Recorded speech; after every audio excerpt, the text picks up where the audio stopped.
Bihar police की परीक्षा 16 जुलाई से है और आज मैं आपको पढ़ाने जा रहा हूं दोस्तों 1 मई 2010 को पूछे गए वही सवाल जो परीक्षा में सीधे पूछे गए थे। ये सवाल दोबारा आ सकते हैं, तो अगर सच में वर्दी चाहिए दोस्तों तो ये वीडियो आप लोग पूरा देखिएगा और आंसर कमेंट करके बताते चलिएगा कि आपका कौन सा सब्जेक्ट अच्छा है, कौन सा सब्जेक्ट में आपका सही स्कोर बन रहा है। देखिए, पहले हम लोग हिंदी देखेंगे, हिंदी में जितने भी क्वेश्चन पूछे गए हैं वो हिंदी का क्वेश्चन देखेंगे, फिर इंग्लिश का देखेंगे, मैथ का देखेंगे, जीके जीएस का देखेंगे, साइंस का देखेंगे। उसी प्रकार से हर एक को क्वेश्चन देखेंगे। तो आप लोग देख सकते हैं ये सारे क्वेश्चन आपके 2010 में पूछे गए हैं बिहार पुलिस कांस्टेबल में।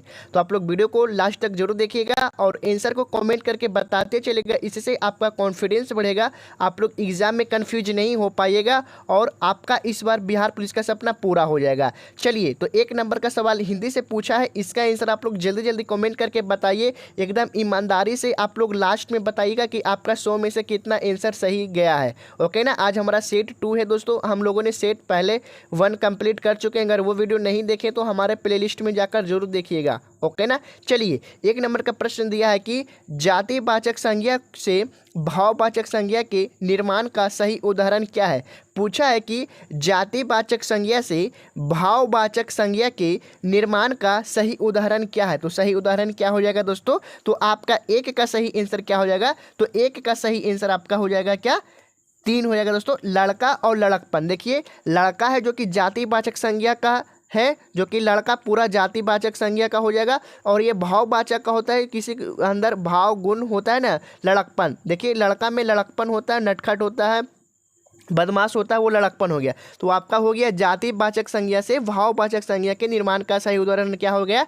तो लड़का से लड़कपन हो गया। ओके ना। हमें आशा कि आपको अच्छे से समझ में आ गया होगा। चलिए, हम लोग 2 नंबर का प्रश्न देखेंगे दोस्तों। 2 नंबर का प्रश्न पूछा कि सजन का विपरीतार्थक शब्द क्या है। विपरीतार्थक शब्द मतलब उल्टा शब्द क्या हो जाएगा दोस्तों? सजन का उल्टा शब्द क्या हो जाएगा? जल्दी जल्दी आंसर कमेंट करके बताते चलिए दोस्तों। हिंदी में आपका 10 में से 10 सही होना चाहिए, तो ही आपका इस बार बिहार पुलिस का सपना पूरा होगा। अगर आपका 10 में से 8 सही हो रहा है, बिल्कुल आपका भी अच्छा स्कोर है। अगर ज़्यादा हो रहा है, 10 में से अगर 5 सही हो रहा है, तो आपका स्कोर बहुत कम है, आपको ज़्यादा मेहनत करनी है। ओके ना। तो आप लोग अपना स्कोर नापिए कि 10 में से कितना सही जाता है हिंदी में। चलिए, 2 नंबर का आंसर तो हो गया। सज्जन का सही विपरीतार्थक शब्द क्या हो जाएगा? तो सज्जन का उल्टा शब्द हो गया आपका दुर्जन हो जाएगा। ओके ना। चलिए, हम लोग 3 नंबर का प्रश्न देखेंगे, इसका आंसर आप लोग कमेंट करके बताइए। 3 नंबर का प्रश्न पूछा है कि निम्नलिखित में भारतेंदु की सही संधि विच्छेद है। तो भारतेंदु की सही संधि विच्छेद कौन सा हो जाएगा दोस्तों? तो 3 का सही आंसर आपका 4 हो जाएगा।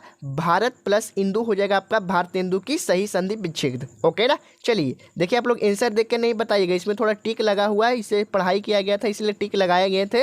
ओके ना। चलिए, पूछा कि नीलकंठ शब्द है, तो नीलकंठ शब्द कैसा शब्द है? आप लोग जरूर आंसर कमेंट करके बताइए कि नीलकंठ शब्द है तो कैसा शब्द है नीलकंठ। तो 4 का सही आंसर आपका 3 हो जाएगा, यगुड़ूर शब्द है। कैसा शब्द है? यगुड़ूर शब्द है, नीलकंठ शब्द। ओके ना। आपका एग्जाम दोस्तों 16 जुलाई से 3 अगस्त तक आयोजित किया गया। बहुत ही कम समय बच चुका है, मात्र 26 से 25 दिन तक समय आपका बच चुका है। 25 दिन में आप लोग प्रीवियस क्वेश्चन इतना रट जाइए, इतना रट जाइए 2010 से 2024 तक कि एक भी क्वेश्चन देखिएगा तो छूटेगा नहीं। ओके ना। प्रीवियस क्वेश्चन से ही आपका सवाल आएगा। तो जितने भी 2010 से 2024 तक प्रीवियस क्वेश्चन बनते हैं मैं आपको कंप्लीट करवा दूंगा। आप लोग हमारे चैनल से जुड़ जाइए। ओके ना। अगर आपको ज्ञान बिंदु जीके जीएस एकेडमी का बिहार स्पेशल पीडीएफ चाहिए, अगर रोजगार पब्लिकेशन का पीडीएफ चाहिए, तो आप लोग हमारे चैनल से जरूर जुड़ जाइएगा। मैं आपको इसका पीडीएफ बिल्कुल फ्री में दे दूंगा। इसका पीडीएफ लेने के लिए आप लोग वीडियो को लास्ट में देखिए, मैं लास्ट में अपना नंबर दे दूंगा। ओके ना। दिया गया कि सर्वनाम एवं सर्वनामिक विशेषण का वाक्य है। तो सर्वनाम एवं सर्वनामिक विशेषण का क्या वाक्य है दोस्तों? तो आपका 5 का सही आंसर क्या हो जाएगा? तो 5 का आंसर आपका 1 हो जाएगा। यह पुस्तक मेरी है और वह तुम्हारी है। यह हो गया दोस्तों सर्वनाम एवं सर्वनामिक विशेषण का वाक्य। ओके ना। एकदम ध्यान से सुनते चलिएगा और याद करते चलिएगा। चलिए, 6 नंबर का प्रश्न दिया हुआ है कि किसी वर्ण में हलंत का प्रयोग किया जाता है। तो किसी वर्ण में दोस्तों, किसी वर्ण में हलंत का प्रयोग किया जाता है, तो किस लिए किया जाता है? तो नाक से उच्चारण के लिए किया जाता है। ओके ना। नाक से उच्चारण के लिए किया जाता है किसी वर्ण में हलंत का प्रयोग। ओके ना। चलिए, अगला प्रश्न क्या हो जाएगा? 7 नंबर का प्रश्न दिया गया है दोस्तों। क्या 7 नंबर का प्रश्न दिया है कि संकेत वाचक वाक्य है। तो संकेत वाचक वाक्य क्या हो जाएगा दोस्तों? तो क्या हो जाएगा, तो आपका यह गिलास आधा भरा है। देखिए संकेत है कि आधा भरा हुआ, यह गिलास आधा भरा हुआ। ओके ना, यह एक संकेत वाचक वाक्य है। ओके ना, आप लोग देख सकते हैं ये सारे क्वेश्चन आपके 2010 से पूछे गए थे। ओके ना, देखिए आप लोग ये वीडियो देखे होंगे, ये सारे क्वेश्चन जानते होंगे, तो अच्छी बात है, आपका रिवीजन हो रहा है। आप लोग आंसर कमेंट करके बताते चलिए कि आपका कितना सही हो रहा है। ओके ना, चलिए 8 नंबर का प्रश्न पूछ रहा है कि निम्नलिखित में प्रश्नार्थक निपात कौन सा है। तो निम्नलिखित में से प्रश्नार्थक निपात कौन सा है जो पूछा है, तो क्या हो जाएगा दोस्तों, तो आप 8 का सही आंसर आपका हो जाएगा 3 हो जाएगा, क्या हो जाएगा। ओके ना, चलिए 9 नंबर का सही प्रश्न क्या हो जाएगा, सही क्वेश्चन आंसर बताइए। आप लोग पूछ रहा है कि निम्न में से आरंभ बोधक संयुक्त क्रिया कौन सी है। पूछ रहा है कि निम्न में से आरंभ बोधक संयुक्त क्रिया कौन सी है। तो कौन सी क्रिया दोस्तों, तो वह रोने लगा, यह एक आपका आरंभ बोधक संयुक्त क्रिया है।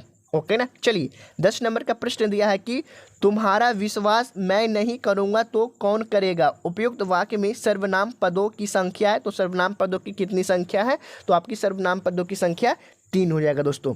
ओके ना, 3 हो जाएगा। चलिए अगला प्रश्न हो जाएगा 11 नंबर का, बोल रहा है कि जिस क्रिया का फल कर्ता पर पड़ता है उसे क्या कहा जाता है। तो जिस क्रिया का फल कर्ता पर पड़ता है दोस्तों उसे क्या कहा जाता है, जो आपसे पूछा है। तो 11 का सही आंसर आपका 4 हो जाएगा, सकमर्क क्रिया कहलाता है। तो आप लोग आंसर कमेंट करके बताइए दोस्तों कि 11 में से आपका हिंदी में कितना सही हुआ। हमें आशा कि आपको जरूर 9 सही हुआ होगा, 10 सही होगा या तो 8 सही तो पक्का हुआ होगा। हर एक विद्यार्थी का 8 सही हुआ ही होगा। 11 में से आपका 8 या 9 10 इतना सही हुआ होगा। जिसका अगर 10 11 बराबर आ रहा है दोस्तों, 11 या 10 सही हुआ तो उसका तो यार बिल्कुल अच्छा है। इसी प्रकार से आप मेहनत करते रहिए, अपना स्कोर जरूर बताइए। चलिए इंग्लिश अगर नहीं जानते तो टेंशन नहीं लेना है, इंग्लिश से आप तुक्का लगाकर भी पास हो जाइएगा, क्योंकि ज़्यादा क्वेश्चन नहीं पूछता, 4 से 5 क्वेश्चन ही पूछता है। ओके ना, चलिए 12 नंबर का प्रश्न पूछ रहा है क्या, come to my party yesterday night, यानी यहाँ पे क्या हो जाएगा, तो यहाँ पे ऑन भरा जाएगा। ओके ना, चलिए अगला हो जाएगा आपका 13 नंबर का, बोल रहा है कि चूज द करेंट सेंटेंस, इसमें से करेक्ट सेंटेंस यानी सही सेंटेंस कौन सा हो जाएगा वो चुनने के लिए बोल रहा है। तो 13 का सही आंसर क्या हो जाएगा, तो 13 का सही आंसर आप लोग कमेंट करके बताइए कि क्या सही हो जाएगा। ओके ना, चलिए अगला प्रश्न क्या हो जाएगा, अगला प्रश्न हम लोग यहाँ से देखेंगे। 13 का आंसर आप लोग कमेंट करके जरूर बताइएगा। चलिए 14 नंबर का प्रश्न आपका हो जाएगा, आपका 2 हो जाएगा। ओके ना, 14 नंबर का आंसर आपका सॉरी दोस्तों 4 हो जाएगा। ओके ना, 14 नंबर का आंसर आपका 4 हो जाएगा। चलिए 4 हो जाएगा। आपका 15 नंबर का प्रश्न क्या हो जाएगा, 15 नंबर का आंसर हो जाएगा आपका 3 हो जाएगा। ओके ना, चलिए ज़्यादा प्रश्न नहीं आता, अगर इंग्लिश नहीं जानते तो टेंशन नहीं लीजिएगा। ओके ना, चलिए इंग्लिश नहीं जानते टेंशन नहीं लीजिएगा, ज़्यादा इससे प्रश्न पूछता है, इसको आप लोग जरूर आपको जानना चाहिए, इससे आपको मजबूत करना चाहिए। चलिए इसे हम लोग देखते हैं। पूछ रहा है कि 1946 ईस्वी में उद्देश्यों संबंधी प्रस्ताव की रचना किसने की। तो किसने की दोस्तों, 1946 ईस्वी में उद्देश्यों संबंधी प्रस्ताव की रचना किसने की। तो 16 का सही आंसर हो जाएगा आपका 4 हो जाएगा, जवाहरलाल नेहरू ने की। ओके ना, चलिए अगला प्रश्न हो जाएगा आपका 17 नंबर का, बोल रहा है कि पृथक निर्वाचन पद्धति की शुरुआत निम्न में से किसके द्वारा हुई। तो किसके द्वारा हुई दोस्तों, तो 17 का सही आंसर आपका 3 हो जाएगा, मोर्ले मिंटो सुधार के द्वारा हुआ। ओके ना, देखिए इसमें थोड़ा टिक लगा हुआ, इसलिए आप लोग आंसर देख रहे हैं, आप लोग कमेंट नहीं कर रहे हैं। आप लोग आंसर फिर भी कमेंट करिए दोस्तों। टिक लगा हुआ तो क्या हुआ, इसी सेट में सिर्फ टिक लगा है, उसके बाद कोई टिक लगा हुआ सेट नहीं लाऊंगा। ओके ना, आप लोग आंसर कमेंट करके बताइए। आप लोग हमारे चैनल से जरूर जुड़े, क्योंकि आपका एग्जाम है जो 16 जुलाई से 3 अगस्त तक आयोजित किया गया है। बहुत ही कम समय बच चुका है आपके एग्जाम में। 18 नंबर का प्रश्न पूछा कि स्वतंत्रता या मृत्यु का नारा किसके द्वारा दिया गया। तो स्वतंत्रता या मृत्यु का नारा किसके द्वारा दिया गया है दोस्तों, तो 18 का सही आंसर आपका क्या हो जाएगा, तो 18 का आंसर आपका 2 हो जाएगा, अमेरिकी सेना के द्वारा दिया गया है। ओके ना, अमेरिकी सेना के द्वारा दिया गया है। चलिए आपका 19 नंबर का प्रश्न पूछा कि बोस्टन बंदरगाह पर 340 चाय के बॉक्से को समुद्र में फेंका गया, इस घटना को किस नाम से जाना जाता है। तो इस घटना को किस नाम से जाना जाता है दोस्तों, तो किस घटना के नाम से जाना जाता है, तो आपका आंसर सही हो जाएगा, बोस्टन टी पार्टी की घटना से जाना जाता है। ओके ना, सवाल पूछ सकता है कि बोस्टन बंदरगाह पर 340 चाय के बॉक्से को समुद्र में फेंका गया, इस घटना को किस नाम से जाना जाता है, तो बोस्टन टी पार्टी की घटना के नाम से जाना जाता है। चलिए आपका अगला प्रश्न हो जाएगा 20 नंबर का, बोल रहा है कि अमेरिका, कनाडा, डेनमार्क, ब्रिटेन, पुर्तगाल, फ्रांस, बेल्जियम, हॉलैंड, लक्ज़मबर्ग, तुर्की और ग्रीस ने एक सैनिक संधि की जिसे कहा जाता है? तो इतने देशों ने मिलकर एक सैनिक संधि की जिसे क्या कहा जाता है, जो आपसे पूछा है। तो 20 का सही आंसर क्या हो जाएगा दोस्तों? तो आपका 20 का आंसर आपका 2 हो जाएगा, नाटो कहा जाता है। ओके ना, नाटो कहा जाता है। चलिए, आपका 21 नंबर का प्रश्न क्या दिया है? 21 नंबर का प्रश्न पूछा कि राष्ट्र संघ के अस्थायी सदस्य थे। तो राष्ट्र संघ के अस्थायी सदस्य थे तो कौन थे दोस्तों, जो आपसे पूछा है? तो 21 का सही आंसर क्या हो जाएगा? तो आपका 21 का आंसर हो जाएगा दोस्तों 2 हो जाएगा, फ्रांस, ब्रिटेन, इटली और जापान। ओके ना, 21 का आंसर क्या हो जाएगा? 2 हो जाएगा। चलिए, अगला प्रश्न क्या हो जाएगा? 22 नंबर का बोल रहा है कि प्रथम विश्व युद्ध का मुख्य कारण क्या था? तो प्रथम विश्व युद्ध का मुख्य कारण पूछा दोस्तों। तो आप लोग इसका आंसर कमेंट करिए जल्दी जल्दी, क्या हो जाएगा? प्रथम विश्व युद्ध का मुख्य कारण क्या हो जाएगा? तो 22 का सही आंसर आपका 2 हो जाएगा दोस्तों, त्रिपक्षीय संधि हो जाएगा। ओके ना, त्रिपक्षीय संधि हो जाएगा। प्रथम विश्व युद्ध का मुख्य कारण क्या था? तो आपका 22 का सही आंसर हो जाएगा दोस्तों 2 हो जाएगा, त्रिपक्षीय संधि हो जाएगा। ओके ना, देखिए दोस्तों, जो 21 नंबर का प्रश्न में बताया था कि राष्ट्र संघ के अस्थायी सदस्य कौन थे, तो इन चारों में से कोई नहीं हो जाएगा दोस्तों आंसर आपका। ओके ना, इन चारों में से कोई नहीं आंसर हो जाएगा, इसमें आपका आंसर गलत दिया गया है। ओके ना, चलिए, आपका अगला प्रश्न हो जाएगा 23 नंबर का। क्या बोल रहा है? 23 नंबर का प्रश्न दिया कि पाषाण युग में काटने के लिए सामान्यतः प्रयुक्त उपकरण को क्या कहा जाता था? तो क्या कहा जाता था दोस्तों? पाषाण युग में काटने के लिए सामान्यतः उपयोग में जो लाया जाता था उपकरण, उसको क्या कहा जाता था? तो उसको क्या कहा जाता था दोस्तों? तो 23 का सही आंसर क्या हो जाएगा? तो आपका 23 का सही आंसर हो जाएगा दोस्तों क्या? 2 हो जाएगा दोस्तों। 23 का सही आंसर आपका 1 हो जाएगा, कुल्हाड़ी कहा जाता था। ओके ना, कुल्हाड़ी कहा जाता था। 23 का सही आंसर क्या हो जाएगा? ए हो जाएगा, कुल्हाड़ी कहा जाता था। चलिए, आपका 24 नंबर का प्रश्न क्या पूछा है? 24 नंबर का प्रश्न हो जाएगा दोस्तों कि गुप्त काल के प्रसिद्ध गणितज्ञ थे। तो गुप्त काल के प्रसिद्ध गणितज्ञ कौन थे दोस्तों, जो आपसे पूछा है? तो 24 का सही आंसर क्या हो जाएगा? तो 24 का सही आंसर आपका 2 हो जाएगा, आर्यभट्ट थे, जो कि गुप्त काल के प्रसिद्ध गणितज्ञ थे। ओके ना, इसी प्रकार से आप लोग वीडियो को पूरा देखिए और आंसर कॉमेंट करके बताते चलिए। इसमें टिक लगा हुआ नहीं है, इसका आंसर आप लोग कॉमेंट करके जरूर बताते चलिएगा। 25 नंबर का प्रश्न दिया कि अलाई दरवाजा किसके शासनकाल में बना था? तो अलाई दरवाजा किसके शासनकाल में बना था, जो आपसे पूछा है? तो जल्दी जल्दी आंसर आप लोग कमेंट करके बताइए कि 25 का आंसर क्या हो जाएगा। तो 25 का सही आंसर आपका हो जाएगा दोस्तों क्या? 3 हो जाएगा, अलाउद्दीन खिलजी के शासनकाल में बना था अलाई दरवाज़ा। ओके ना, अलाउद्दीन खिलजी के शासनकाल में बना था। आपको ऐसे याद रखना कि अलाई तो अलाउद्दीन खिलजी। ओके ना, अलाई अलाउद्दीन खिलजी। ओके ना, ऐसा याद रखना थोड़ा मिलाकर। चलिए, अगला क्वेश्चन हो जाएगा 26 नंबर का प्रश्न दिया कि राजा राम मोहन राय के द्वारा चलाया गया सुधार आंदोलन था। तो कौन सा आंदोलन था दोस्तों? राजा राम मोहन राय के द्वारा चलाया गया सुधार आंदोलन कौन सा आंदोलन था? तो 26 का सही आंसर क्या हो जाएगा? तो 26 का सही आंसर आपका 4 हो जाएगा दोस्तों, ब्रह्म समाज था। ओके ना, ब्रह्म समाज था। चलिए, 26 का आंसर आपका 4 हो जाएगा। चलिए, आपका 27 नंबर का प्रश्न पूछा कि थियोसॉफिकल सोसाइटी की स्थापना किनके द्वारा की गई? तो किनके द्वारा की गई दोस्तों थियोसॉफिकल सोसाइटी की स्थापना? तो 27 का सही आंसर क्या हो जाएगा? तो 27 का आंसर आपका 1 हो जाएगा, मैडम ब्लावात्स्की के द्वारा किया गया। ओके ना, मैडम ब्लावात्स्की के द्वारा किया गया था थियोसॉफिकल सोसाइटी की स्थापना। ओके ना,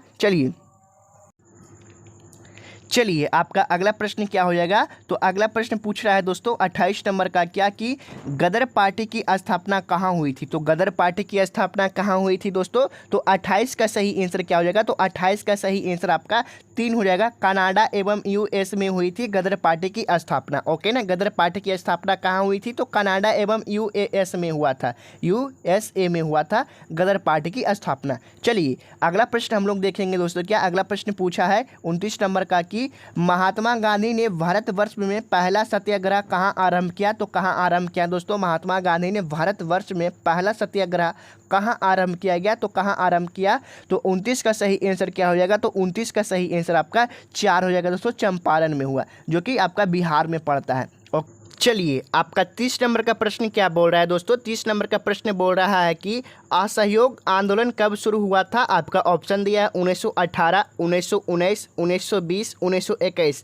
तो जल्दी जल्दी आप लोग आंसर कमेंट करके बताइए दोस्तों कि असहयोग आंदोलन कब शुरू हुआ था। तो 30 का सही आंसर क्या हो जाएगा? तो 30 का सही आंसर आपका हो जाएगा क्या दोस्तों? तो 30 का सही आंसर आपका 3 हो जाएगा, 1920 में हुआ था असहयोग आंदोलन शुरू। ओके ना, 1920 में असहयोग आंदोलन शुरू हुआ था। चलिए अगला क्वेश्चन हो जाएगा 31 नंबर का, बोल रहा है कि इक्वाडोर का चेम्बोरीज ज्वालामुखी निम्न में से किस श्रेणी में आता है। तो इक्वाडोर का चेम्बोरीज ज्वालामुखी निम्न में से किस श्रेणी में आता है जो आपसे पूछा है। तो 31 का सही आंसर क्या हो जाएगा। तो 31 का सही आंसर आपका एक हो जाएगा दोस्तों, शांत श्रेणी में आता है। ओके ना, शांत श्रेणी में आता है। चलिए अगला क्वेश्चन हो जाएगा आपका दोस्तों 32 नंबर का, क्या बोल रहा है कि विषुवतीय रेखा क्षेत्र के सघन वन लाभदायक है। तो किसके लिए लाभदायक है दोस्तों। विषुवतीय रेखा क्षेत्र के सघन वन किसके लिए लाभदायक है जो आपसे पूछा है। तो 32 का सही आंसर आपका क्या हो जाएगा। तो 32 का आंसर आपका 2 हो जाएगा दोस्तों, जड़ी बूटी के लिए लाभदायक है। ओके ना, जड़ी बूटी के लिए लाभदायक है। चलिए अगला प्रश्न हो जाएगा आपका 33 नंबर का, क्या प्रश्न बोल रहा है कि आप ग्लास हाउस में सब्जियां कहाँ उगाएंगे। तो आप लोग ग्लास हाउस में सब्जियां कहाँ उगाएंगे जो आपसे पूछा है। तो 33 का आंसर क्या हो जाएगा दोस्तों, जल्दी जल्दी आंसर कमेंट करके बताइए। तो 33 का सही आंसर क्या हो जाएगा। तो आपका 4 हो जाएगा दोस्तों, टुंड्रा में उगाएंगे। ओके ना, ग्लास हाउस में सब्जियां कहाँ उगाएंगे। तो टुंड्रा में उगाएंगे। चलिए अगला क्वेश्चन हो जाएगा 34 नंबर का, बोला प्रश्न की विषुवत रेखा के समीप तापमान सबसे अधिक होता है क्योंकि होता है दोस्तों। विषुवत रेखा के समीप तापमान सबसे अधिक क्यों होता है जो आपसे पूछा है। तो 34 का सही आंसर हो जाएगा क्योंकि ताप छोटे क्षेत्र में केंद्रित होता है। ओके ना, विषुवत रेखा के समीप तापमान सबसे अधिक होता है क्योंकि ताप छोटे क्षेत्र में केंद्रित होता है। ओके ना, चलिए अगला क्वेश्चन हो जाएगा 35 नंबर का, क्या बोल रहा है कि आग्नेय शैल में निम्नलिखित कौन से तत्व नहीं पाए जाते हैं। तो आग्नेय शैल में निम्नलिखित कौन से तत्व नहीं पाए जाते हैं जो आपसे पूछा है। तो आपका 35 का सही आंसर क्या हो जाएगा। तो 35 का सही आंसर आपका 2 हो जाएगा दोस्तों, इसे परतदार चट्टान भी कहते हैं। ओके ना, इसे परतदार चट्टान भी कहते हैं। 35 का आंसर आपका 2 हो जाएगा। चलिए 36 नंबर का प्रश्न पूछा है कि निम्नलिखित में से कौन खाद्य फसल नहीं है। तो खाद्य फसल यानी खाए वाला फसल नहीं है जो आपसे पूछा है। तो 36 का सही आंसर क्या हो जाएगा। तो 36 का सही आंसर आपका 3 हो जाएगा दोस्तों, चाय खाए वाला नहीं, पिए वाला है। ओके ना, चाय पीते हैं बनाकर, खाते नहीं है। चलिए अगला प्रश्न हो जाएगा क्या दोस्तों आपका 37 नंबर का, बोल रहा है प्रश्न की निम्नलिखित में से कौन सा कारक विषम जलवायु प्रकार के लिए मुख्यतः उत्तरदायी है। तो कौन सा कारक विषम जलवायु प्रकार के लिए मुख्यतः उत्तरदायी है। तो 37 का सही आंसर आपका हो जाएगा दोस्तों, क्या 37 का आंसर आपका 3 हो जाएगा, सागर से दूरी। देखिए थोड़ा हंसी भरा, वो खाए वाला सवाल नहीं, पीने वाला सवाल, इसीलिए हंसी भरा है। ओके ना, चलिए 37 का आंसर आपका 3 हो जाएगा। चलिए अगला क्वेश्चन हो जाएगा आपका 38 नंबर का, बोल रहा है क्या कि जनगणना 2001 के अनुसार निम्न में से किस राज्य में महिला साक्षरता प्रतिशत सर्वाधिक है। तो किस राज्य में महिला साक्षरता प्रतिशत सर्वाधिक है जो पूछा है। जनगणना 2001 के अनुसार पूछा है, 2011 के अनुसार नहीं पूछा है, 2001 के अनुसार पूछा है कि कौन से राज्य में महिला साक्षरता प्रतिशत सर्वाधिक है। तो आपका 38 का सही आंसर क्या हो जाएगा, 4 हो जाएगा दोस्तों, केरल में है। ओके ना, केरल में है। चलिए अगला प्रश्न हो जाएगा 39 नंबर का, बोल रहा है कि लिग्नानाइट किस प्रकार का कोयला है। तो लिग्नानाइट किस प्रकार का कोयला है दोस्तों। तो 39 का सही आंसर क्या हो जाएगा। तो 39 का सही आंसर हो जाएगा आपका 4 दोस्तों, निम्न स्तर का कोयला है। ओके ना, लिग्नानाइट किस प्रकार का कोयला है। तो निम्न स्तर का कोयला है। चलिए 40 नंबर का प्रश्न पूछा, बहुत ही अच्छा सवाल पूछा कि गेहूं किस जलवायु की फसल है। तो गेहूं किस जलवायु की फसल है दोस्तों। तो 40 का सही आंसर क्या हो जाएगा। तो आपका 4 होगा, शीतोष्ण जलवायु का है। देखिए ठंडा में गेहूं होता है ना, जनवरी या दिसंबर में गेहूं लग जाता है। ओके ना, तो हाँ भोरे भोरे शीत नहीं गिरता है सुबह सुबह, तो शीतोष्ण जलवायु का है गेहूं। ओके ना, चलिए अगला क्वेश्चन हो जाएगा आपका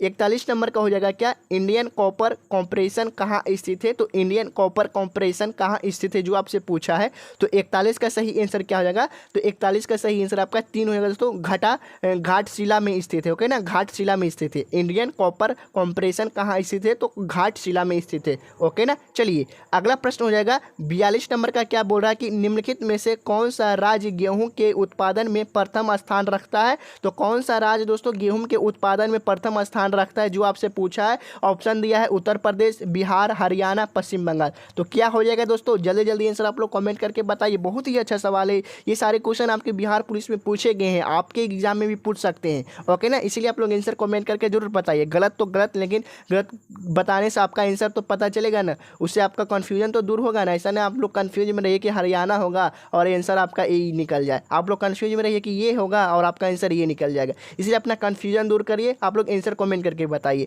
तो 42 का सही आंसर आपका 1 हो जाएगा दोस्तों, उत्तर प्रदेश हो जाएगा, जो कि गेहूं उत्पादन में प्रथम स्थान रखता है। तो उत्तर प्रदेश रखता है। ओके ना, चलिए 43 नंबर का प्रश्न बोल रहा कि वायुमंडल की वह परत जो पृथ्वी पर रेडियो प्रसारण के लिए उत्तरदायी है। तो वायुमंडल की वह कौन सी परत है जो पृथ्वी पर रेडियो प्रसारण के लिए उत्तरदायी है? तो 43 का सही आंसर क्या हो जाएगा? तो 43 का सही आंसर आपका 3 हो जाएगा दोस्तों, आयन मंडल हो जाएगा। ओके ना, आयन मंडल हो जाएगा। चलिए 44 नंबर का प्रश्न क्या पूछा है कि अस्टेलेक्टाइट स्थलकृत का निर्माण होता है। तो अस्टेलक्लाइट स्थलकृत का निर्माण होता है तो किसके द्वारा होता है जो पूछ रहा है? तो 44 का आंसर आपका 2 हो जाएगा, भूमिगत जल के द्वारा होता है। देखिए थोड़ा शब्द लंबा है और हकलाहट हमें आ गया है, इसलिए आप लोग क्वेश्चन देख सकते हैं अच्छे तरीके से। चलिए आपका 45 का आंसर क्वेश्चन पूछा जो कि बहुत ही अच्छा क्वेश्चन पूछा है दोस्तों। ये BVI क्वेश्चन है, ये आपके हर एक एग्जाम में पूछता है। आप लोग प्रीवियस क्वेश्चन उठाकर देखिए, आपका एग्जाम ही पूछा गया है। ओके, पूछा है कि दार्जिलिंग जिला किस राज्य का भाग है? तो दार्जिलिंग जिला किस राज्य का भाग है दोस्तों? तो आपका सही आंसर क्या हो जाएगा? तो 45 का आंसर आपका हो जाएगा 3 दोस्तों, पश्चिम बंगाल का भाग है। बहुत ही अच्छा जगह है दार्जिलिंग घूमने का। आप लोग अपना सपना पूरा करिए बिहार पुलिस कांस्टेबल का, और 2-4 महीना 1 साल आप पैसा जमा करिए, जॉब से जो पैसा आएगा उसके बाद एक छुट्टी लीजिए, 8 दिन का 10 दिन का जितना भी मिल सके, उसके बाद घूमने जाएं फैमिली के साथ। बहुत ही मज़ा आएगा दोस्तों, बट वर्दी सीने पर होगा तो ज़्यादा घूमने में मज़ा आएगा, पॉकेट में पैसा रहेगा तो, है कि ना। चलिए 46 नंबर का प्रश्न क्या बोल रहा है कि विधान परिषद के सदस्य का कार्यकाल होता है। तो विधान परिषद के सदस्य का कार्यकाल कितने साल का होता है जो आपसे पूछा? ऑप्शन दिया है 2 वर्ष, 6 वर्ष, 4 वर्ष, 5 वर्ष। तो कितना हो जाएगा दोस्तों? तो आपका 46 का सही आंसर क्या हो जाएगा? तो 46 का सही आंसर आपका 2 हो जाएगा दोस्तों, 6 वर्ष। ये कन्फ्यूजन में नहीं रहेगा कि 5 वर्ष होता है, ये कन्फ्यूजन में नहीं रहेगा। ये दोनों में आप लोग कन्फ्यूज जरूर होते होंगे, ये कन्फ्यूजन में नहीं रहिएगा। मैं पिछले वीडियो में भी एक क्वेश्चन करवाया हूँ, ओके ना। आपका 6 वर्ष का होता है। अगर वो वीडियो नहीं देखे तो हमारे प्ले लिस्ट में एक बार जाकर जरूर देखिएगा दोस्तों। सारे क्वेश्चन आपका प्रीवियस क्वेश्चन में कराया, कोई फालतू का क्वेश्चन नहीं है। चलिए 47 नंबर का क्वेश्चन पूछ रहा है क्या कि नीति निर्देशक तत्व सरकार के मार्गदर्शन हेतु किसके द्वारा दिए गए हैं? तो किसके द्वारा दिए गए हैं दोस्तों? तो 47 का आंसर आपका 4 हो जाएगा, संविधान के द्वारा दिए गए हैं। ओके ना। चलिए अगला प्रश्न हो जाएगा, पूछ रहा है कि पंचायती राज संस्थाओं के जिला स्तर पर सर्वोच्च अंग का नाम है। तो सर्वोच्च अंग का क्या नाम है दोस्तों जो पूछा है? तो 48 का आंसर आपका 2 हो जाएगा, जिला परिषद हो जाएगा। ओके ना, जिला परिषद हो जाएगा। चलिए 49 नंबर का प्रश्न बोल रहा है कि किस राज्य में द्विसदनात्मक विधानमंडल नहीं है? तो किस राज्य में दोस्तों द्विसदनात्मक विधानमंडल नहीं है? तो 49 का सही आंसर क्या हो जाएगा? तो 49 का आंसर आपका 3 हो जाएगा दोस्तों, केरल में नहीं है। ओके ना, केरल राज्य में द्विसदनात्मक विधानमंडल नहीं है। चलिए आपका 50 नंबर का प्रश्न क्या बोल रहा है कि दोस्तों पंचशील निम्न देशों के बीच का समझौता है। तो पंचशील कौन कौन देशों के बीच का समझौता है जो आपसे पूछा है? तो 50 का सही आंसर आपका क्या हो जाएगा? तो 50 का आंसर आपका 3 हो जाएगा दोस्तों, भारत और चीन। ओके ना, आंसर 3, भारत और चीन। ओके ना। चलिए भारत और चीन है जो कि पंचशील 2 देशों के बीच का समझौता है। देखिए दोस्तों आप लोग आंसर एकदम ईमानदारी से कमेंट करके बताइए कि 50 में से आपका कितना सही हुआ। क्या 45 से सही हुआ? क्या आपका 35 से सही हुआ, या फिर 30 से सही हुआ, या फिर 40 से सही हुआ? आपको इतना में से बताइए कि आपका कितना सही हुआ। अगर आपका 35 या 45 से सही हो रहा फिर भी आपका अच्छा स्कोर है। आप लोग इसी प्रकार से हमारे चैनल से जुड़कर सेट लगाते चलिए, ओके ना, आपका स्कोर सुधर जाएगा। चलिए अगला क्वेश्चन हो जाएगा, बोल रहा है 51 नंबर का कि संयुक्त राष्ट्र संघ में अमेरिका, ब्रिटेन, फ्रांस, सोवियत संघ और चीन अस्थायी सदस्य हैं। तो किसके परिषद के अस्थायी सदस्य दोस्तों? तो 51 का सही आंसर आपका 4 हो जाएगा, सुरक्षा परिषद के अस्थायी सदस्य हैं। संयुक्त राष्ट्र संघ में अमेरिका, ब्रिटेन, फ्रांस, सोवियत संघ और चीन अस्थायी सदस्य हैं, तो सुरक्षा परिषद के लिए है। ओके ना। चलिए 52 नंबर का प्रश्न पूछा है कि भारत ने एक समझौते के तहत संयुक्त राष्ट्र को अपनी कौन सी सेना भेजने पर सहमति दी? तो कौन सी सेना भेजने पर सहमति दी दोस्तों? तो 52 का सही आंसर आपका 4 हो जाएगा, भारतीय शांति सेना को भेजने पर सहमति दी। ओके ना, 52 का आंसर 4 हो जाएगा। चलिए 53 का प्रश्न पूछ रहा है कि प्रत्यक्ष प्रजातंत्र का अस्तित्व किस देश में है? तो किस देश में दोस्तों प्रत्यक्ष प्रजातंत्र का अस्तित्व किस देश में जो आपसे पूछा है? तो आपका 53 का सही आंसर क्या हो जाएगा? आप लोग जल्दी जल्दी आंसर कमेंट करके बताइए कि 53 का आंसर क्या हो जाएगा। ओके ना, तो आपका 53 का आंसर क्या हो जाएगा दोस्तों? तो 53 का आंसर आपका 3 हो जाएगा दोस्तों, स्विट्जरलैंड हो जाएगा। ओके ना, प्रत्यक्ष प्रजातंत्र का अस्तित्व किस देश में है? तो स्विट्जरलैंड में है। ओके ना। चलिए अगला प्रश्न हो जाएगा आपका 54 नंबर का, बोल रहा है कि सार्क में मुख्य भूमिका निभाने वाला देश है। तो सार्क में मुख्य भूमिका निभाने वाला देश क्या कौन सा है दोस्तों? तो 54 का आंसर क्या हो जाएगा? तो आपका 54 का आंसर, चलिए हम लोग देखते हैं दोस्तों कि 54 का आंसर क्या हो जाएगा। तो 54 का आंसर आपका हो जाएगा दोस्तों क्या? तो 54 का आंसर आपका 3 हो जाएगा दोस्तों, भारत देश है। ओके ना, 54 का आंसर आपका 3 हो जाएगा दोस्तों, भारत देश है। चलिए अगला प्रश्न हो जाएगा 55 नंबर का, क्या पूछ रहा है कि अनुच्छेद 19 के अंतर्गत कौन सा स्वतंत्रता का अधिकार नहीं है? तो अनुच्छेद 19 के अंतर्गत कौन सा स्वतंत्रता का अधिकार नहीं है जो आपसे पूछा है। तो आपका 55 का सही आंसर क्या हो जाएगा दोस्तों? तो आपका 55 का सही आंसर हो जाएगा आपका 3 हो जाएगा दोस्तों। ओके ना, व्यक्तिगत स्वतंत्रता का अधिकार। ओके ना, व्यक्तिगत स्वतंत्रता का अधिकार। ओके ना, 55 का आंसर आपका 3 हो जाएगा। चलिए आपका अगला प्रश्न हो जाएगा 56 नंबर का, बोल रहा है कि निम्नलिखित में से कौन सी भारतीय संविधान की विशेषता नहीं है? तो भारतीय संविधान की विशेषता कौन सी नहीं है जो आपसे पूछ रहा है? तो 56 का सही आंसर क्या हो जाएगा? तो 56 का सही आंसर आपका 2 हो जाएगा दोस्तों। एक अलिखित संविधान है जो कि भारतीय संविधान की विशेषता नहीं है, एक अलिखित संविधान। ओके ना। चलिए आपका 57 नंबर का प्रश्न क्या पूछा है कि उच्च न्यायालय के न्यायाधीश की सेवानिवृत्ति की उम्र यानी रिटायरमेंट की उम्र कितनी है? तो उच्च न्यायालय के न्यायाधीश की रिटायरमेंट की उम्र कितनी है जो आपसे पूछा है? तो 57 का सही आंसर क्या हो जाएगा? तो 57 का आंसर आपका 4 हो जाएगा दोस्तों, 62 साल। अगर उच्च न्यायालय के न्यायाधीश की उम्र 62 साल हो गया है तो वो रिटायरमेंट के लायक हो गए हैं। ओके ना। चलिए अगला प्रश्न पूछा है 58 नंबर का कि राज्य का एक मूलभूत तत्व है। तो राज्य का एक मूलभूत तत्व कौन सा हो जाएगा दोस्तों? तो 58 का सही आंसर आपका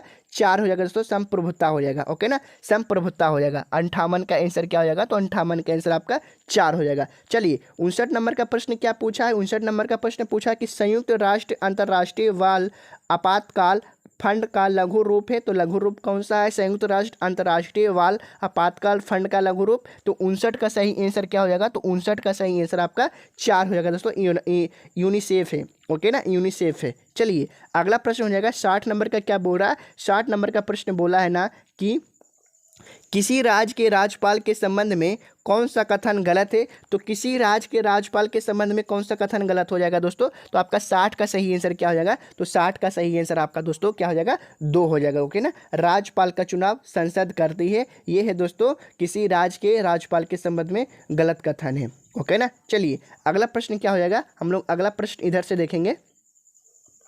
ओके ना, समान विज्ञान से अब हम लोग देखेंगे दोस्तों। तो हम लोगों ने टोटल जो प्रश्न देख रहे हैं तो वो समान सोशल साइंस से देख रहे थे। आपका सोशल साइंस में कितना सही हुआ दोस्तों? आप लोग आंसर कमेंट करके बताइए। अब हम लोग देखेंगे क्या? समान विज्ञान से देखेंगे। अब देखते हैं कि आपका समान विज्ञान में कितना सही होता है, यानी जनरल साइंस में। ओके ना। चलिए 61 नंबर का प्रश्न पूछा कि तरंगे जो कि धातुओं में संचालित होती है। तो वो कौन सी तरंगे हैं जो कि धातु में संचालित होती है जो पूछा है? तो 61 का सही आंसर क्या हो जाएगा? तो 61 का सही आंसर आपका 3 हो जाएगा दोस्तों, 1 और 2 दोनों। केवल अनुदैर्ध्य और केवल अनुप्रस्थ है जो कि तरंगे हैं जो कि धातु में संचारित होती हैं। ओके ना, 61 का आंसर आपका 3 हो जाएगा। चलिए आपका 62 नंबर का प्रश्न क्या पूछा है कि एक चाबी भरी घड़ी की कमानी में किस प्रकार की ऊर्जा होती है? तो एक चाबी भरी घड़ी की कमानी में किस प्रकार की ऊर्जा होती है? तो किस प्रकार की होती है? तो 62 का सही आंसर आपका 2 हो जाएगा, स्थितिज ऊर्जा होती है। ओके ना, स्थितिज ऊर्जा होती है। चलिए अगला प्रश्न पूछा है 63 नंबर का कि 50 न्यूटन के एक बल का एक्स अक्ष पर घटक 30 न्यूटन है, इसका वाई अक्ष की दिशा में घटक होगा तो कितना न्यूटन होगा? तो 63 का सही आंसर हो जाएगा आपका 3 हो जाएगा दोस्तों, 40 न्यूटन होगा। ओके ना, 40 न्यूटन होगा। चलिए अगला प्रश्न हो जाएगा 64 नंबर का, बोला कि 0 डिग्री सेल्सियस पर 5 ग्राम बर्फ और 45 डिग्री सेल्सियस पर 20 ग्राम जल को मिश्रित किया जाता है, मिश्रण का तापमान होगा। तो मिश्रण का तापमान कितना होगा? तो 64 का सही आंसर आपका क्या हो जाएगा? तो 64 का सही आंसर आपका 2 हो जाएगा दोस्तों, 20 डिग्री सेल्सियस हो जाएगा। ओके ना, मेरा कंठ पूरा सूख गया फिर भी मैं आपके लिए इतना मेहनत कर रहा हूँ। आप लोग अपना प्यार जरूर दिखाइए, चैनल को सब्सक्राइब करिए। आपका कितना स्कोर है, कितना सही जा रहा है, आप लोग आंसर कमेंट करके जरूर बताइएगा। अपने दोस्तों के साथ भी ये वीडियो शेयर जरूर करिएगा ताकि उनका भी तैयारी अच्छे तरीके से हो सके।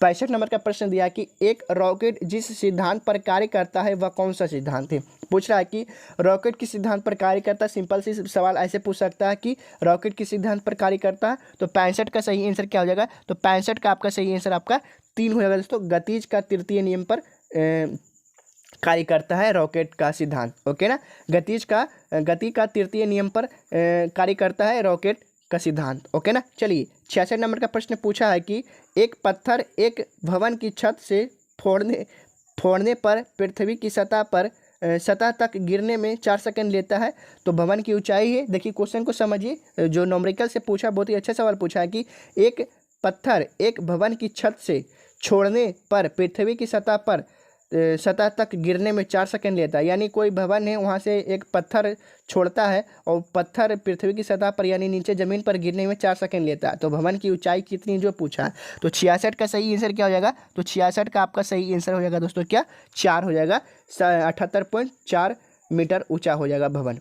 ओके ना, चलिए 67 नंबर का प्रश्न बोला कि एक घर में 60 वाट के 5 लैंप और 75 वाट के 4 पंखे प्रतिदिन 6 घंटे उपयोग में लिए जाते हैं। 30 दिन या 1 महीने में उपयोग की गई कुल यूनिट 30 दिन या 1 महीना बाद बराबर है, तो 1 यूनिट का कितना हो जाएगा जो आपसे पूछा। तो 67 का सही आंसर क्या हो जाएगा, तो 67 का आंसर आपका 1 हो जाएगा, 108 यूनिट हो जाएगा। ओके ना, 108 यूनिट बिजली खपत होगा उस घर में। चलिए 68 नंबर का प्रश्न दिया कि एक तरंग 0.8 सेकेंड में 24 चक्र पूरा करता है। 1 मिनट तीर नहीं आया। एक तरंग 0.8 सेकेंड में 24 चक्र पूरा करती है, तरंग की आवृत्ति है, तो तरंग की आवृत्ति कितनी हर्ट्ज से है जो पूछा है। तो 68 का सही आंसर क्या हो जाएगा, तो 68 का सही आंसर आपका 1 हो जाएगा, 30 हर्ट्ज हो जाएगा। ओके ना, चलिए अगला प्रश्न हो जाएगा 69 नंबर का। बोल रहा है कि एक अस्थायी चुंबक किसी निश्चित बिंदु पर चुंबकीय क्षेत्र B उत्पन्न करता है, तो B उत्पन्न करता है, तो क्या हो जाएगा, तो यदि इसे दो बराबर भागों में काट दिया जाए तो उस बिंदु पर उत्पन्न चुंबकीय क्षेत्र होगा, तो कितना होगा चुंबकीय क्षेत्र जो पूछा है। तो आपका कितना नंबर का क्वेश्चन है, 69 नंबर का, तो 69 का सही आंसर क्या हो जाएगा, तो 69 का सही आंसर आपका 69 की 79, हाँ 69 है। चलिए किधर गया भाई आंसर, हाँ 69 का आंसर आपका 2 हो जाएगा दोस्तों, B/2 हो जाएगा। ओके ना, ये आंसर हो जाएगा। चलिए देखिए इधर लाइट कट गया है, फिर भी मैं आंसर देखकर बता रहा हूँ, फिर भी किसी भी मुश्किल से फिर भी देखकर बता रहा हूँ, आप लोग ये चैनल सब्सक्राइब नहीं करें। चलिए 70 नंबर का प्रश्न क्या है, 70 नंबर का प्रश्न दे रहा है कि सूचीबद्ध फोकस दूरियां वाले 4 लेंसों का प्रयोग एक सूक्ष्मदर्शी अभिदर्शक के रूप में करने पर विचार किया जा रहा है। जो लेंस किसी निश्चित नेत्रिका के साथ सर्वाधिक अपारधन पैदा करेगा उसकी फोकस दूरी क्या होगी, तो उसकी फोकस दूरी क्या हो जाएगी दोस्तों, तो 70 का सही आंसर क्या हो जाएगा, तो 70 का सही आंसर आपका 1 हो जाएगा दोस्तों, -5 mm हो जाएगा। ओके ना, चलिए -5 mm हो जाएगा। चलिए आपका 71 नंबर का बोल रहा है कि घरेलू खाना पकाने की गैस में मुख्य रूप से होते हैं, तो द्रवित पेट्रोलियम गैस में जो खाना पकाते हैं वो कौन सी गैस होता है, तो आपका ब्यूटेन और आइसोब्यूटेन की द्रवीभूत होते हैं। ओके ना, ब्यूटेन और आइसोब्यूटेन गैस होते हैं। चलिए 71 का आंसर आपका 4 हो जाएगा। इसी प्रकार से हम लोग 72 का आंसर देखेंगे कि रदरफोर्ड के अल्फा कण प्रकीर्णन प्रयोग द्वारा जिसकी खोज हुई है वह है, तो वह कौन सा कण है जो आपका पूछा है। तो 72 का सही आंसर क्या हो जाएगा, तो 72 का आंसर आपका 4 हो जाएगा, नाभिक हो जाएगा। ओके ना, चलिए अगला प्रश्न हो जाएगा आपका 73 नंबर का। बोल रहा है कि वह सेल जिससे विद्युत धारा का उत्पादन रासायनिक अभिक्रिया के फलस्वरूप होता है कहलाता है, तो क्या कहलाता है, पूछा कि वह सेल जिसमें विद्युत धारा का उत्पादन रासायनिक अभिक्रिया के फलस्वरूप होता है कहलाता है, तो क्या कहलाता है जो पूछा है। तो 73 का सही आंसर आपका 1 हो जाएगा दोस्तों, विद्युत रासायनिक सेल कहलाता है। ओके ना, विद्युत रासायनिक सेल कहलाता है। चलिए अगला प्रश्न हो जाएगा 74 नंबर का। बोल रहा है कि समांगी मिश्रण का उदाहरण है, तो समांगी मिश्रण का उदाहरण कौन सा है जो आपसे पूछा है, तो क्या आंसर हो जाएगा दोस्तों आपका, तो आपका 74 का सही आंसर हो जाएगा क्या, तो 74 का आंसर आपका 1 हो जाएगा, गन पाउडर हो जाएगा, जो आपका समांगी मिश्रण का उदाहरण है गन पाउडर। ओके ना, चलिए आपका अगला प्रश्न पूछा है 75 नंबर की अस्फटिक रासायनिक दृष्टिकोण से है, तो कौन सा स्फटिक रासायनिक दृष्टिकोण से जो पूछा है। तो 75 का सही आंसर क्या हो जाएगा, तो 75 का सही आंसर आपका 1 हो जाएगा, SiO2 हो जाएगा। ओके ना, SiO2 हो जाएगा, जो कि स्फटिक रासायनिक दृष्टिकोण से है। चलिए अगला प्रश्न हम लोग यहाँ से देखेंगे 76 नंबर का। हम लोग मॉडल सेट 2 कंप्लीट कर रहे हैं। ओके ना, याद रखिएगा। हम पहला कंप्लीट कर चुके हैं।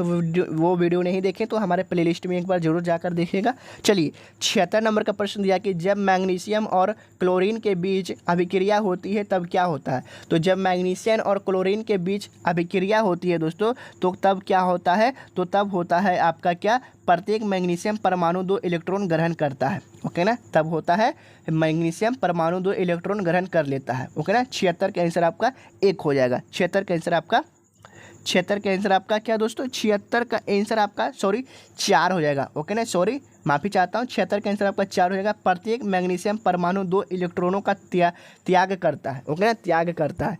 मैग्नीशियम और क्लोरीन के बीच अभिक्रिया होती है तब प्रत्येक मैग्नीशियम परमाणु 2 इलेक्ट्रॉनों का त्याग करता है। ओके ना, चलिए अगला प्रश्न हो जाएगा आपका 77 नंबर का। बोला है कि वह तरल जो ऑक्सीकारक तथा अवकारक दोनों की तरह कार्य करता है, तो वह कौन सा तरल है जो कि ऑक्सीकारक तथा अवकारक दोनों की तरह कार्य करता है। तो 77 का सही आंसर क्या हो जाएगा, 77 का आंसर आपका 4 हो जाएगा। हाइड्रोजन पेरोक्साइड कहलाता है। ओके ना, हाइड्रोजन पेरोक्साइड कहलाता है। चलिए अगला प्रश्न हो जाएगा 78 नंबर का। बोल रहा है कि निम्नलिखित में से किस अणु में द्विबंधन है। तो किस अणु में द्विबंधन है, तो 78 का सही आंसर क्या हो जाएगा, तो 78 का सही आंसर आपका 3 हो जाएगा दोस्तों। ओके ना, O2 हो जाएगा। चलिए अगला प्रश्न हो जाएगा। बोल रहा है कि दहन की क्रिया के लिए निम्नांकित कौन सी शर्त आवश्यक है। तो दहन की प्रक्रिया के लिए कौन सी शर्त आवश्यक है, तो 79 का सही आंसर हो जाएगा आपका क्या, तो 79 का सही आंसर आपका 3 हो जाएगा दोस्तों। पदार्थ के ज्वलन ताप की प्राप्ति। ओके ना, चलिए अगला प्रश्न हो जाएगा 80 नंबर का। बोल रहा है कि C6 और 14 तथा N7 N14 उदाहरण है। तो किसका उदाहरण है दोस्तों, तो 80 का सही आंसर आपका 2 हो जाएगा। संभारिक के उदाहरण है। ओके, संभारिक के उदाहरण है। चलिए अगला प्रश्न हो जाएगा 81 नंबर का। बोला कि प्रकाश संश्लेषण की दर अधिकतम होती है। तो प्रकाश संश्लेषण की दर अधिकतम किस में होती है, कौन से प्रकाश में, जो आपसे पूछा है। तो 81 का सही आंसर आपका 3 हो जाएगा। लाल रंग के प्रकाश में है। ओके ना, लाल रंग के प्रकाश में। चलिए अगला प्रश्न हो जाएगा आपका 82 नंबर का। बोल रहा है कि एक पौधे पर दूसरा उगने वाला पौधा कहलाता है। तो एक पौधे पर दूसरा उगने वाला पौधा क्या कहलाता है, तो 82 का सही आंसर आपका 4 हो जाएगा। एपीफाइट कहलाता है। ओके ना, एपीफाइट कहलाता है। चलिए अगला हो जाएगा आंसर केवल जल में निवास करते हैं। देखिए केवल जल में निवास करते हैं। थक गया हूँ भाई, बोलते बोलते बहुत लंबा हो रहा। 84 नंबर का प्रश्न हो जाएगा आपका। 84 नंबर का सही आंसर हो जाएगा आपका निम्नलिखित में से कौन पौधे में उत्सर्जन का एक उत्पाद नहीं है। तो कौन पौधे में उत्सर्जन का एक उपोत्पाद नहीं जो पूछा है। तो 84 का सही आंसर आपका 3 हो जाएगा। यूरिक एसिड हो जाएगा। ओके ना, चलिए 85 नंबर का प्रश्न दिया कि निम्नलिखित में से कौन सी संरचना पेरोक्ट्रिक कोशिका में नहीं पाई जाती है। तो कौन सी संरचना पेरोक्ट्रिक कोशिका में नहीं पाई जाती है। तो आपका 85 का सही आंसर क्या हो जाएगा, तो 85 का सही आंसर आपका हो जाएगा दोस्तों 3 हो जाएगा। केंद्रक झिल्ली हो जाएगा। ओके ना, केंद्रक झिल्ली हो जाएगा। चलिए आपका 86 नंबर का प्रश्न दिया है कि फसलों में DDT के छिड़काव से प्रदूषित होता है। तो फसलों में DDT के छिड़काव से क्या प्रदूषित होता है। तो आपका 86 का सही आंसर आपका 2 हो जाएगा। वायु, मृदा तथा जल प्रकाश प्रदूषित होता है। ओके ना, चलिए 87 नंबर का प्रश्न दिया कि एफ्लाउटिक्स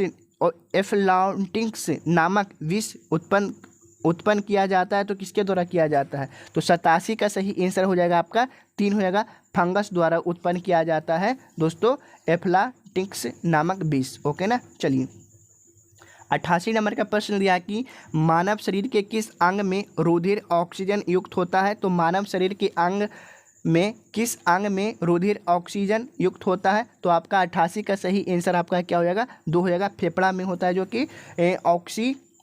कि अंग में जो मतलब पूछा कि मानव शरीर में किस अंग में रुधिर ऑक्सीजन युक्त होता है, मतलब कौन से खून में दोस्तों जो ऑक्सीजन मिला हुआ होता है खून में। तो आपका फेफड़ा में होता है। ओके ना, चलिए आपका 89 नंबर का प्रश्न बोला कि सुमेलित युग में नहीं है। तो आपका 89 का सही आंसर आपका हो जाएगा दोस्तों एक साल्मोनेला और कुष्ठ है जो कि एक सुमेलित नहीं है। ओके ना। चलिए अगला 90 नंबर का प्रश्न दिया कि मियोसिस के लिए कौन सा कथन सही है। तो 90 का सही आंसर आपका क्या हो जाएगा। तो 90 का सही आंसर आपका हो जाएगा क्या दोस्तों, 2 हो जाएगा। मियोसिस 1 अर्धसूत्री विभाजन है। ओके ना। चलिए अब हम लोग देखेंगे दोस्तों गणित का। तो गणित आप लोग बना लीजिएगा, मैं जल्दी जल्दी इसका आंसर बता देता हूँ। ओके ना। 91 का सही आंसर आपका 4 हो जाएगा। ओके ना। चलिए 92 का सही क्या हो जाएगा। तो 92 का सही आंसर आपका 4 हो जाएगा। चलिए आपका 93 का क्या हो जाएगा। तो 93 का आंसर 3 हो जाएगा। 94 का क्या हो जाएगा, 1 मिनट। तो 94 का सही आंसर क्या हो जाएगा दोस्तों। तो आपका 94 का सही आंसर क्या हो जाएगा। तो 94 का सही आंसर आपका 4 हो जाएगा। ओके ना। चलिए आपका 95 का क्या हो जाएगा। तो 95 का आंसर क्या हो जाएगा। तो 95 का आंसर आपका 3 हो जाएगा। ओके ना, 3 हो जाएगा। चलिए 96 का क्या हो जाएगा। तो 96 का सही आंसर क्या हो जाएगा। तो 96 का सही आंसर आपका 3 हो जाएगा। ओके ना। चलिए 97 का क्या हो जाएगा। 97 का सही आंसर आपका क्या हो जाएगा। तो 97 का सही आंसर आपका 2 हो जाएगा। ओके ना। चलिए आपका 98 का क्या आंसर हो जाएगा। तो 98 का सही आंसर आपका हो जाएगा दोस्तों, क्या हो जाएगा, 98 का 2 हो जाएगा। ओके ना। 98 का आंसर इधर देखेंगे, 98 का आंसर आपका 2 हो जाएगा। चलिए ओके ना। और 99 का आंसर क्या हो जाएगा। तो 99 का सही आंसर आपका 2 हो जाएगा, 240 मीटर स्क्वायर। 100 का आंसर क्या हो जाएगा। तो 100 का सही आंसर क्या हो जाएगा। तो 100 का आंसर आपका 2 हो जाएगा। ओके ना, 243। तो आपका कितना स्कोर सही हुआ दोस्तों। 100 में से कितना आंसर आपका सही हुआ। 100 तो ये मैथ है, आप लोग 90 में से कितना सही किए हैं जो आप लोग कमेंट करके बताइए। अगर आप लोग बिहार स्पेशल पीडीएफ चाहते हैं या फिर रोजगार पब्लिकेशन का प्रीवियस क्वेश्चन का पीडीएफ चाहते हैं या खान सर का प्रीवियस क्वेश्चन पीडीएफ चाहते हैं तो आप लोग इस नंबर पे हमें मैसेज करिएगा, कॉल नहीं करिएगा, क्योंकि वीडियो बनाता हूं तो कॉल आ जाता है तो दिक्कत हो जाता है। ओके ना, आप लोग मैसेज करिएगा। चलिए इस नंबर पर आप लोग जरूर मैसेज करिएगा। एक बार अगर पीडीएफ चाहिए तो कोई जोर ज़बरदस्ती नहीं है, पीडीएफ चाहिए तो मैसेज कर सकते, नहीं चाहिए तो नहीं करिएगा, कोई दिक्कत नहीं है। इसी प्रकार से आप हमारे चैनल से आप लोग जुड़ जाइए और रेगुलर सेट लगाइए, अपना तैयारी जांचिए, अपना स्कोर जांचिए कि कितना सही हुआ। तो मिलते हैं हम लोग नेक्स्ट वीडियो में। और एक बात और दोस्तों, आप लोग बिहार के कौन से जिला से वीडियो देख रहे हैं एक बार कमेंट करके जरूर बताइएगा। अगर मेरे जिला से निकलेंगे तो मैं उनसे मिलूंगा जरूर। ओके ना, ये सारी बुक का पीडीएफ बिल्कुल फ्री में दूंगा। ओके ना, मिलते हैं हम लोग नेक्स्ट वीडियो में। चैनल पर नए थे तो चैनल को जरूर सब्सक्राइब करिएगा। मिलते हैं हम लोग नेक्स्ट वीडियो में।